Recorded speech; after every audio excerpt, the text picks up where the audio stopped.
The officers called his rifle a joke, but by the fourth day, 11 enemy sharpshooters were dead because of it. At 9:17 a.m., on January 22, 1943, Lieutenant John George crouched in the shattered remains of a Japanese bunker west of Point Cruz. Through the lens of a scope his comrades had mocked for weeks, he fixed his eyes on a banyan tree 140 yards away. Just 27 years old and Illinois' youngest ever state shooting champion, he had yet to fire a single combat round. But over the past 3 days, Japanese marksmen had claimed 14 men from the 132nd Infantry. His CO dismissed George's custom rifle as a toy. Fellow officers joked it was his mail-order sweetheart when George first unpacked his Winchester Model 70 at Camp Forest, Tennessee, complete with a Lyman Alaskan scope and griffin, and how mount the armorer smirked. "Is this for deer or Germans?" George replied calmly, "For the Japanese." But the rifle didn't ship with his unit. While others cleaned standard-issue Garans aboard the troop transport, George's weapon sat in a warehouse back in Illinois. He sent a request through military mail. 6 weeks later, on a December morning in 1942, a sergeant tossed him a crate marked fragile.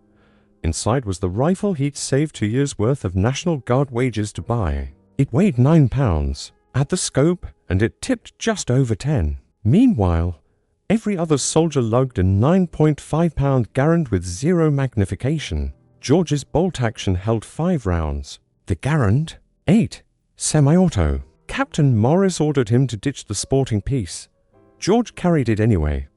1 man, 1 rifle, 11 snipers. By late December, the 132nd relieved battle-worn Marines who'd held Henderson Field since August but never cleared Mount Austin or the coastal groves west of the Metnacar River. That mountain, dubbed Gaifu by the Japanese, bristled with 47 bunkers and 500 defenders. George's battalion attacked December 17th. After 16 brutal days, 30 for dead, 279 wounded, they finally seized the western slope on January 2nd. Yet George hadn't fired a shot in anger. The jungle near Point Cruz was different.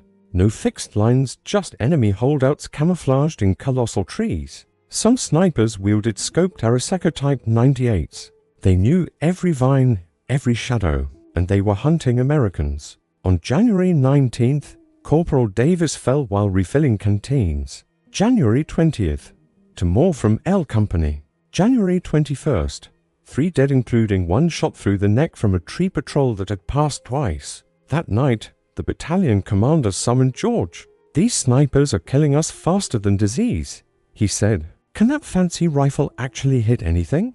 George laid out his credentials. Youngest Illinois state champion at 23. 6-inch groups at 600 yards with irons, 5 shots within 4 inches at 300 with his scope. "Give me till dawn," he said. George spent the night meticulously cleaning cosmoline residue from the Winchester. He checked the mount screws. He loaded 5 rounds of .3006 hunting ammo, same cartridge as the Garand, but hand-loaded for precision. At first light, he slipped into a captured bunker overlooking the groves. No spotter dot, no radio. Just rifle, canteen, and 60 rounds in stripper clips. The Lyman Alaskan offered only to .5x magnification, modest, but enough to catch subtle motion among branches. Birds chirped, bugs hummed, artillery rumbled distantly. George filtered it all, watching a massive banyan. At 9:17, a branch shifted, no wind. 90 feet up, 240 yards out. A shadow in a fork of limbs, a sniper facing east, watching the supply trail. George dialed to clicks right for wind, controlled his breath. Smooth 3.2-pound trigger pull adjusted months earlier at Camp Perry. He fired. The crack echoed through the canopy.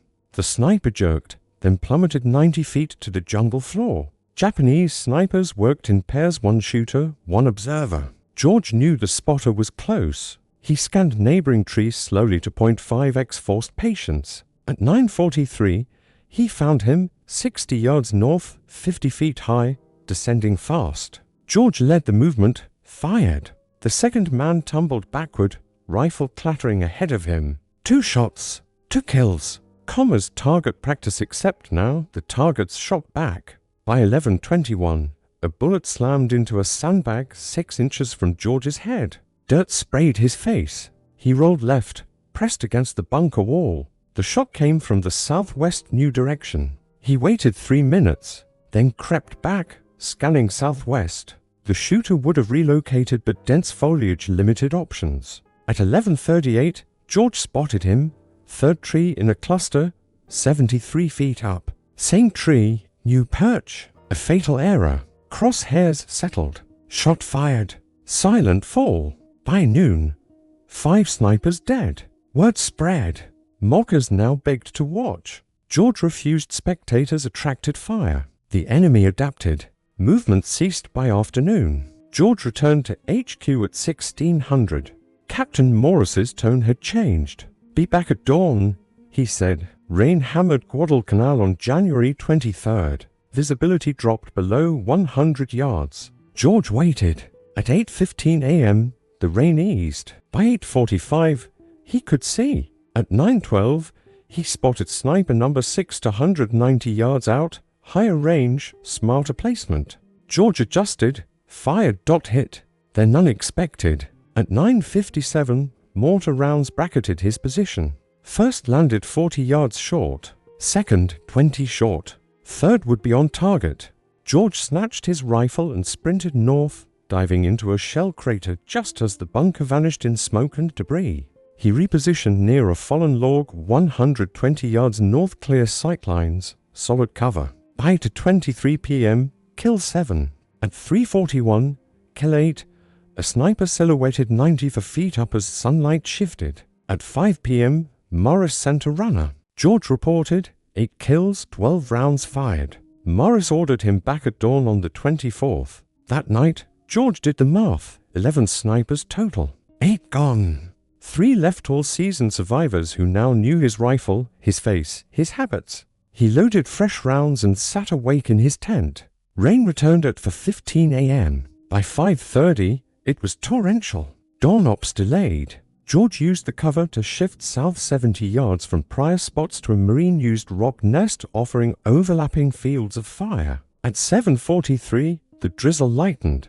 At 8:17, he saw Sniper 9, low in the palm, just 40 feet up. Odd. Snipers preferred height, but George, elevated on rocks, saw shoulders through fronds. He aimed, then froze. Too easy. After killing 8, the last wouldn't blunder like this. Bait. He scanned methodically. At 8:28, found the real threat. 91 feet up in a banyan 80 yards northwest. Perfect camouflage. Eyes locked on George's old position. George's dilemma. Shoot the decoy, reveal his location, and risk being outmaneuvered by the hidden marksman. He took the bait. Fired. Decoy dropped. Instantly swung to the real sniper who turned toward the muzzle flash. George fired again. Second kill. But his position was blown. He bolted east, dropping into a muddy ditch 40 yards away. At 8:34, machine gun fire shredded the rocks where he'd stood 6 seconds earlier. 17 seconds of lead. George counted to 60, then moved again, this time to a rain-filled shell crater 100 yards east. Water reached his chest. He rested the Winchester on the rim and resumed scanning. 10 dead. 1 left. The best. The smartest. The one who'd watched 10 comrades fall. George knew this final duel would test every lesson learned. At 9:47, he realized his error.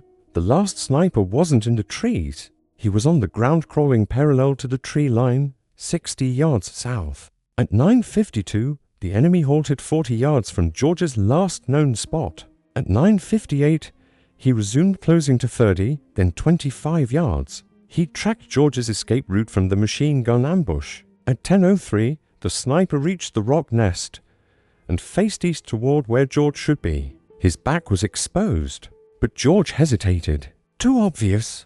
A second man must be watching. At 10:06, he spotted him, 70 yards northwest, behind a log, rifle trained on the ditch. 2 left, not 1. Bolt action meant 1 shot, then reload to slow for 2 targets. George chose stealth. He sank into the water, barrel skyward, eyes barely above the surface. At 10:13, the decoy stood, signaled his partner, and both began sweeping east. They passed George's crater, backs turned. He rose silently, fired at 42 yards. First man down. Bolt cycled. The second man turned, fired again. Both died. 11 snipers, 11 rounds. The Grove threat was neutralized. But then voices. Japanese voices. 6 men, maybe more, moving toward the bodies. George sank back into the water. They found his boot prints. At 10:31, a soldier appeared at the crater rim. Eyes locked. George fired from the water, then rose, dropped to more, charging the rim. 3 rounds left. Flanking fire from south and east. George bolted north, sprinting 90 seconds through underbrush before diving into a dry crater. Gunfire cracked around him but stopped.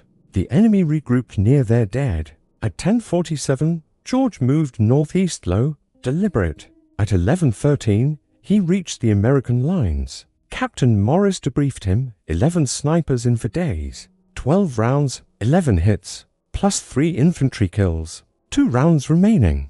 Mud in the action. Water in the barrel. Clean it and rest, Morris said. We're advancing east. The Japanese are evacuating. George spent hours disassembling and oiling the Winchester. At 2 p.m., Colonel Ferry summoned him. Can you train others? George agreed, but only if he kept his rifle. Ferry approved. 14 Marine surplus Springfields with unearthed scopes. 40 expert marksmen. Training began January 27th. Skill beats equipment every time. He drilled them on wind reading, trigger control, field expedients for stability. By January 30th, 32 of 40 could hit man-sized targets at 300 yards under jungle conditions. He formed 16 two-man teams, shooter and spotter, roles interchangeable. On February 1st, for teams deployed west of the Matnikau, George and Corporal Hayes oversaw a trail. At 7:20 a.m., Hayes spotted movement. George fired it. Over 6 hours, 7 more engagements, 6 kills, 1 miswind miscalculation. Total that day, 23 enemy dead, 0 US casualties. By February 9th, his sniper section had 70 for confirmed kills. Then on February 7th, George took a round through the left shoulder near the Tanamboga River. Hayes dragged him to safety. The bullet missed bone and arteries. Evacuated to a field hospital. George recovered as the Japanese completed their Guadalcanal withdrawal. His war wasn't over. Pacific Command needed jungle veterans for a classified Burma mission. George volunteered. By March, aboard a transport, his Winchester now fitted with a lighter Weaver 330 scope and synthetic stock rode in a waterproof case. In April, he joined Merrill's Marauders, a 3,000-man unit trained for long-range jungle penetration. Over 3 brutal months in 1944, they marched 700 miles through mountains and monsoons. George fired his Winchester just 3 times each at extreme range, each a kill. But close quarters ambushes dominated. The scoped bolt action saw little use. By May, they seized Mike Keener Airfield, but at terrible cost. Disease claimed more than bullets. The Marauders were combat ineffective. George returned stateside, promoted to captain, teaching marksmanship at Fort Benning. His rifle rested in a footlocker. 14 confirmed kills, maybe more. In 1947, he published Shots Fired in Anger, a technical masterpiece still revered by historians. He never sought fame. He studied politics at Princeton, worked in Africa, served in the State Department. Few knew of Point Cruz. John George died January 3, 2009, at age 90. His Winchester now resides at the National Firearms Museum, unassuming, yet legendary. The rifle that proved a civilian marksman, armed with skill and a mail-order scope, could outthink and outshoot an empire's elite. If this story stirred something in you, please hit that like button. It helps the channel Winds of Thought reach more history lovers. And drop a comment. Where are you watching from?